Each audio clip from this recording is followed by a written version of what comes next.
So I've been on pilgrimage with one of the small family ceremonial centers and one of the four main ceremonial centers. And it's very similar.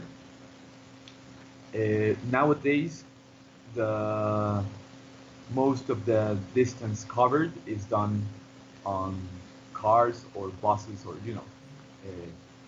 motorized vehicles.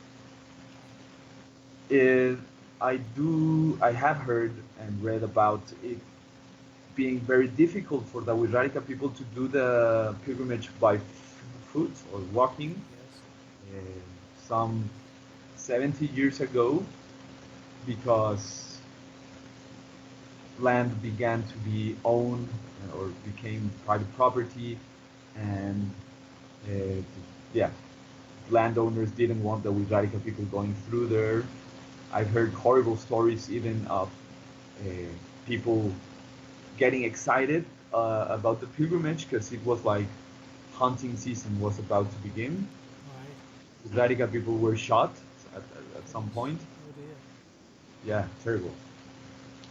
Um, so nowadays it's a thing you do. You go on like the highway, pay toll booths and all this. I wouldn't know uh, uh, how much, how many kilometers Mm-hmm. it it it is. It takes around 6 days to like or 7 days when you start at the ceremonial center, and then every day and every night there's a ceremony without peyote. It's more Yes. about preparing yourself,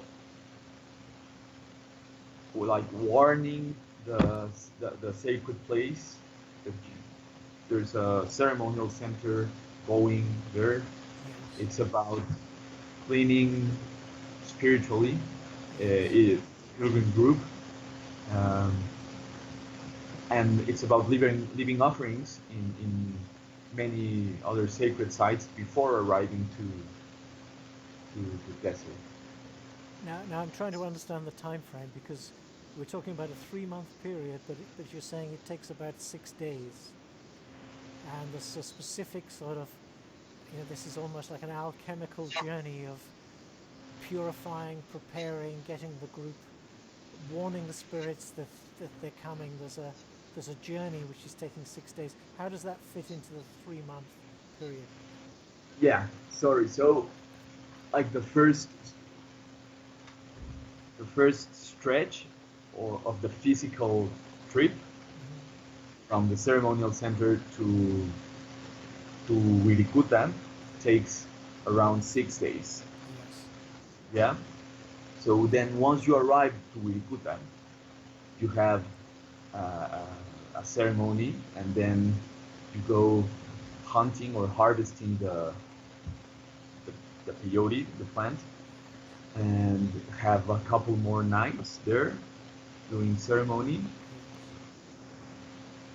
and then you go on and leave offerings in some other sacred places, like the mountain from which the sun erupted. That's Yes. a very big one. What's that called? That mountain? In Spanish, it's called. There are two, because one's where the sun erupted from Yes.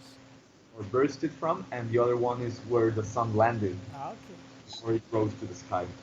So, El Quemado Hmm. and El Cerro de la Luz, Okay. which in Spanish mean the burned one Hmm. and the mountain of light. Amazing. Yeah. Yeah. And after that, the pilgrim group goes to hunt Hmm. uh, a deer, an actual animal deer. I say this actual animal because they also call the peyote, they call it deer sometimes, Yes. and and they also say hunting instead of harvesting. Yes. Yes. I understand. Yeah. And yeah, No, it uh, I mean, the whole idea of hunting the sacred deer also exists in other cultures. So I kind of really, it's often we say a stag or more like a reindeer hunting the sacred animal, or yeah. This is a very sort of deep type of archetype, I think, in many different cultures. That's super interesting, no? Stag is a male deer, right? A male grown deer? Yeah, I'm trying to think what the right expression is. I mean, there's something in the sort of Arthurian myth, which I'll have to kind of think about it. But we say stag, stag, which is a Yeah. male deer. Yeah, and there's the idea that maybe a royal group on the king and the the nobles would go and try and hunt this magical animal or whatever, and that exists in some old Celtic legends. And do you know why did they want to have this stag haunted? Well, there's almost the idea that they never find the animal itself. It's like Yeah. when they find the animal, they've entered another world. It's like the hunting, the journey, the hunt is almost uh, like a pilgrimage to find some mythical animal that doesn't really exist in this world. So they enter the other world by going through this hunt. Wow. Yeah, I'd need to kind of look that up if you're interested. But anyway, I'm interrupting your story. I just suddenly got interested in that. Sorry, I also got Yes, interested. yes, yeah. So yeah, so they're hunting an actual deer now. Yeah, Mm, and just to get like the timeline mm, as clear as possible, and this might take, if everyone has got a pure heart, and the Maracame has like the ability to show that the pilgrims are pure at heart and the spirit of nature receives the pilgrim group well, it might take one day to mm, hunt for a deer, or it might take 5 or 7 days. mm, Usually, when it takes more than 7 days, even though it's sad, they give up. mm, They go back home, they rest for a while, and then go back and try to find it. mm, Because the way I understand this is that you've gone to the desert, you've uh, you've cleansed or you've given your heart, you've because you've talked from your heart to the Kaujumari, to the life spirit, and and in return, it gives you its heart. Kaujumari's heart is the peyote, yeah, mm, and it's and then you eat its heart and you get strength or knowledge from this, and in order to fulfill the exchange, you have to go and hunt for a deer, mm. and so yeah, it's like mandatory to go and hunt a deer, a stag, after eating peyote. Yeah. And then you go back to the ceremonial center with like yeah, bearing gifts to the ceremonial center, and that's when this 5 day or 5 night period happens, in which the pilgrims are outside the ceremonial center territory, but just next to it, Yes. and this Maracame is telling the story of the whole pilgrimage, or this part of the pilgrimage, to the families and the people that stayed. And I I think it's like, yeah, preparing the ceremonial center to receive the energy that comes from Wirikuta. Yes. Yeah, and after that there's this ceremony, and and a feast, and then you go on and still as a pilgrim, even though you're not traveling around, this ritualistic preparing of the land. Yes. Yeah, and this might go on for another 5 days, 3, 4, 5 days, depending on how many people are part of the ceremonial center.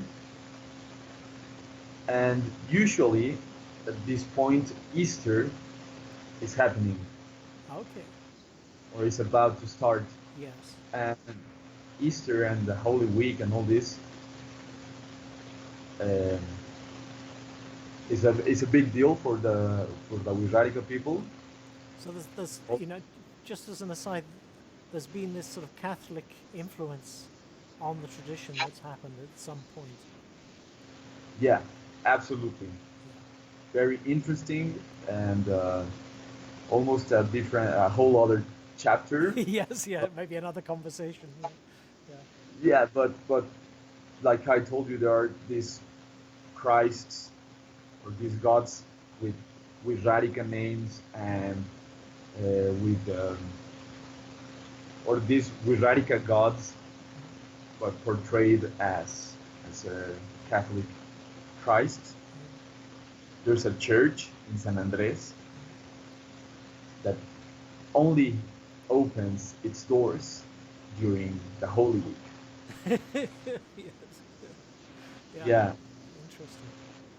and so I'll just go on ahead and Yeah. then Please do. Yeah. we Yeah. can talk about Yeah. is um so you have like 1 week or 2 weeks of ceremony, Yeah. very important ceremonies, and then some partying and feasts and drinks and all that, and then you go to the other side, to the ocean, to the west end of this pilgrimage axis, which is the ocean, where the The Pacific. goddess of the Yeah. yeah Yeah. the Pacific Ocean, where the goddess of the sea, well, that she is the goddess. She's there, no? And you leave offerings there as well. It takes some days to if you go to every sacred place and every like doorway Yes. to arrive to this big place, big sorry,